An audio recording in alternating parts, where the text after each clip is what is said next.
ఎన్నికలకు ముందు వైనాట్ 175 అంటే క్యాడర్ లో నమ్మకాన్ని పాదుకోల్పోవడానికి జగన్ అండ్ కో చేసిన ప్రయత్నాలు రాష్ట్రంలో మిగిలిన జిల్లాలో ఏ మేరకు ప్రభావం చూపాయన్నది పక్కన పెడితే చిత్తూరు జిల్లాలో మాత్రం ఘోరంగా బెడిసికొట్టాయి.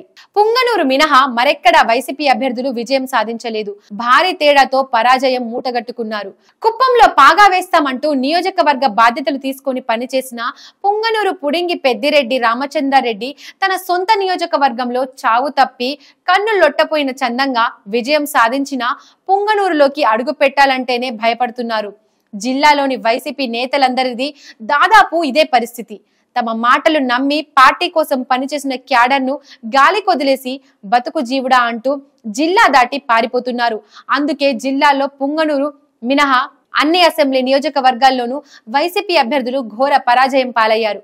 అది పక్కన పెడితే ఎన్నికల ఫలితాల తర్వాత జిల్లాల్లో వైసీపీ నాయకులంతా సైలెంట్ అయిపోయారు. ఫలితాలు వెల్లడయ్యే వరకు క్యాడర్ ను రెచ్చగొడుతూ వారిలో గెలుపు ధీమాను నింపుతూ మాట్లాడిన నేతలంతా ఫలితాల తర్వాత క్యాడర్ మానాన క్యాడర్ ను వదిలేసి అజ్ఞాతంలోకో లేక జిల్లా దాటి హైదరాబాద్ వంటి ప్రాంతాలకో వెళ్లిపోయారు.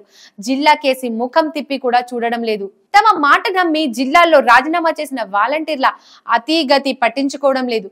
ఫలితం ఇప్పుడు ఆ వాలంటీర్ల వైసీపీ నేతలపై ఆగ్రహంగా ఉన్నారు.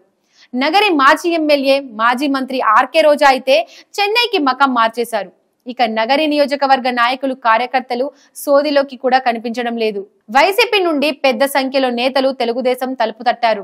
అయితే వారికి ఆ పార్టీలో ప్రవేశం లేదని తేలిపోవడంతో ప్రస్తుతానికి మౌనమే మేలన్న మూడ్లోకి వెళ్లిపోయారు. మాజీ ఉప ముఖ్యమంత్రి అడ్రస్ లేకుండా పోయారు.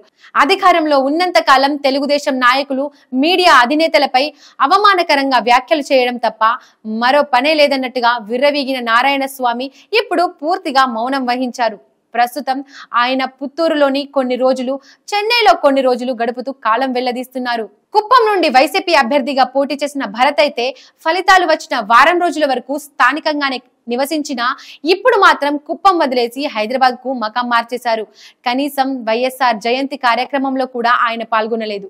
ఇక జిల్లాలోని వైసీపీ ద్వితీయ శ్రేణి నాయకులైతే తెలుగుదేశం గూటికి చేరడానికి డిస్పరేట్ గా ప్రయత్నిస్తున్నారు. చిత్తూరు మున్సిపల్ చైర్మన్ సుధీర్ అమరావతి వెళ్లి తెలుగుదేశం గూటికి చేరే ప్రయత్నాలు ప్రారంభించారు. తటస్థులకు పార్టీ తలుపులు తెరిచే ఉంటాయన్న ముఖ్యమంత్రి నారా చంద్రబాబు నాయుడు మాటలు మేరకు తాను తెలుగుదేశం గూటికి చేరేందుకు సిద్ధమని సన్నిహితుల వద్ద చెబుతున్నారు.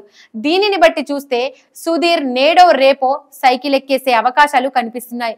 ఇక పూతలపాడు నుండి వైసీపీ అభ్యర్థిగా పోటీ చేసి పరాజయం పాలైన డాక్టర్ సునీల్ కుమార్ అయితే ప్రస్తుతం రాజకీయాల ఊసెత్తకుండా పలమనేరులోనే తన సొంత ఆసుపత్రిలో వైద్య వృత్తి సాగిస్తున్నారు.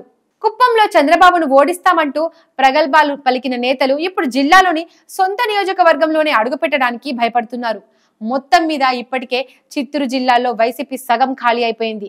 రానున్న రోజుల్లో పార్టీ మొత్తం ఖాళీ అయిపోయినా ఆశ్చర్యం లేదని పరిశీలకులు అంటున్నారు.